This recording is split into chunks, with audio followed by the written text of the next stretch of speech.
erdhi momenti dhe është një moment i cili shqiptarët duhet vjojnë protestën e para, deri në nuk do përdor fjalën dorëheqje, do përdor fjalën rrëzim. Deri në rrëzimin e kësaj qeverie, që është një qeveri anti-shqiptare, nuk po flas fare për demokraci. Sepse që demokracia të funksionojë sipas etërve të mendimit filozofik mbi demokracinë, flasim që nga Aristoteli, ka disa parakushte për demokracinë që të funksionojë. E një nga parakushtet e mëdha filozofike është që pushteti të jetë i ndarë, pra ndarja e pushteteve duhet të funksionojë.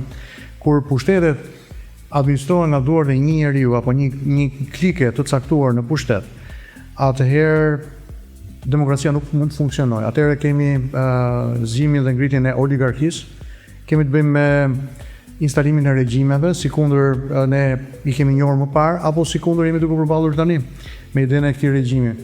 Por ka ardhur koha, momenti ky është momenti, pra që shqiptarët nuk duhet të tërhiqen edhe nuk duhet të dekurajohen që të protestojnë, sepse protesta është zëri fundor i manifestit lirisë, si qenieve njerëzore. Pra, si qenie vokale, në fund fare neve zërin kemi.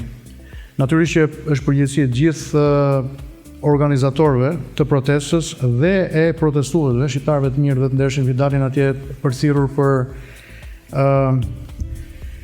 të drejtat e tyre, sikur ne po i dëgjojmë thirrjet që janë thirrje qytetare, janë thirrje për të duar trokitur me përjashtim disave, që unë mbase mund t'i përmend pak më vonë gjatë bisedës tonë.